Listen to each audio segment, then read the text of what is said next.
kebabs in my style. So here are the ingredients. आलू के कबाब बनाने के लिए सबसे पहले हमें चाहिए मैश पोटैटोज़, जो कि मैंने 6 to 7 पोटैटोज़ लिए हैं और उसे मैश कर लिया अच्छे तरीके से. आप भी इसी तरीके से कर सकते हैं बॉयल करने के बाद. दिस इज़ 2 मीडियम साइज़ के अनियन, जिसे मैंने बारीक चॉप करके इसका पानी सारा निकाल लिया. दिस इज़ नॉर्मल चिप्स, आप कोई से भी ले सकते हैं, लेज़ वट एवर यू लाइक. ये मेरे घर में रखे थे तो मैंने इसे बारीक क्रश कर लिया. This is black pepper 1 tablespoon के करीब. दिस इज़ 1 टेबल स्पून के करीब red chilli powder. This is 1 tablespoon के करीब नमक. This is half tablespoon के करीब garam masala. This is 2 eggs and this is हरा धनिया यानी कि कोरिएंडर. ये इंग्रेडिएंट्स हमें चाहिए होंगे आलू के कबाब बनाने के लिए. पोटैटोज़, अब इसके अंदर हम एक एक करके अपने इंग्रेडिएंट्स को ऐड करेंगे. सबसे पहले इसके अंदर हम थोड़ी सी ब्लैक पेपर डालेंगे. थोड़ी सी नहीं, मतलब जितनी हमने इंग्रेडिएंट्स में ली हैं वही. अगर आप कम मिर्च खाते हैं तो आप कम डाल लें.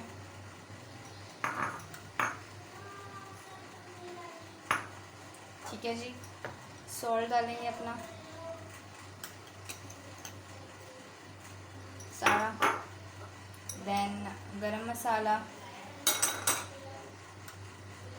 ऐड करेंगे इसके अंदर.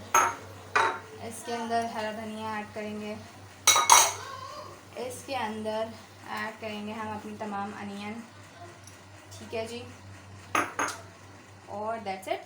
अब इसको अच्छे तरीके से हाफ में कबाब बनाऊंगी, हाफ को छोड़ दूंगी और इसमें एक और चीज़ भी आपको बनाना सिखाऊंगी. छोटे छोटे प्यारे कबाब बनाने आपने इस तरह से.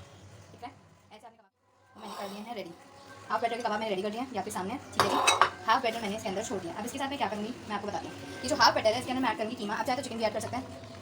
मैंने 1 पाव करीब कीमा लिया और वो मैंने इसके अंदर ऐड कर दिया. कबाब को एग में डिप करेंगे. ठीक है, जो ज़्यादा ऊपर से निकाल देंगे. फिर हम इसे अपने ये पापड़ में लगाएंगे, हमारे चिप्स में सॉरी. इसको अच्छी तरीके से कोट कर देंगे तमाम जगहों से. फिर इसे रख देंगे. ठीक है. अगेन एक और कबाब लेंगे, इसे एग में डिप करेंगे और इसे फिर अगेन हम अपने स्नैक्स पे डालेंगे.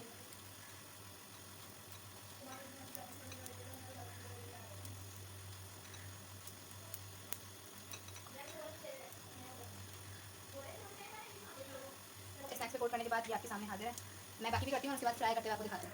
जी जनाब, तो मैंने ऑयल ले लिया है अपने फ्राइंग पैन में एंड देन मैंने अपने कबाब डालना स्टार्ट कर दिया. मैंने एक डाल दिया, ये second. This is the third. This is the fourth. इसको 5 मिनट तक आपको नहीं छेड़ना है. 5 मिनट तक आप इसको ऐसे ही छोड़ देंगे. बस जगह बना रही हूँ. ये मैंने टर्न कर लिए थे, वो क्लिप असल में रिकॉर्ड नहीं हो पाई. सो डम्पलिंग अभी मैं नहीं कर रही हूँ फ्राई. तो मैंने आपको दिखा दी हैं, वो भी इसी तरीके से फ्राई होंगे. लेकिन उसका एक ये है कि ये थोड़े कम तेल में फ्राई हुआ है, उसके लिए आपको थोड़ा ज़्यादा डीप फ्राई करना पड़ेगा, वरना वो उनकी जो स्टिक है वो निकल जाएगी. So don't forget to subscribe, like and comment down below. और ये रेसिपी ट्राई ज़रूर कीजिएगा. मिलते हैं नेक्स्ट वीडियो में. अल्लाह हाफ़िज़.